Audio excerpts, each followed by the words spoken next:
Connaissez-vous l'âge du viaduc de Morlaix qui a permis le passage du premier train entre Paris et Brest? Je me le rappelle même pas. Et pourtant, je suis né à Morlaix. C'est triste quand même. 160 ans, si je ne me trompe pas. Bonne réponse. Le train entre Paris et Brest traverse Morlaix sur son viaduc depuis 1865. L'occasion pour le nouvel espace des sciences de la Manu de consacrer sa première exposition temporaire à la grande vitesse. Le TGV est à l'honneur. La France détient le record mondial de vitesse, 574,8 km/h. Mais comment faire rouler un train de 400 tonnes à une vitesse de croisière de 320 km/h en toute sécurité? Vous allez découvrir à l'intérieur aussi bien des multimédias, des manipulations, des quiz.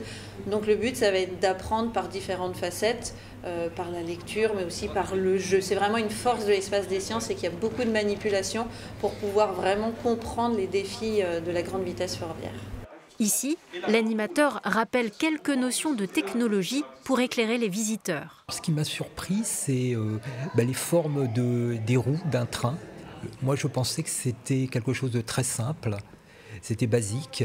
Puis finalement, il y a une complexité derrière où on a fait une forme de roue justement pour pouvoir prendre les virages, pour pouvoir réduire au maximum les frottements et atteindre ces grandes vitesses.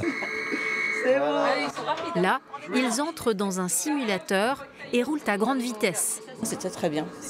Ça défile, on sent les sensations de vitesse. Voilà. Moi, j'ai adoré klaxonner.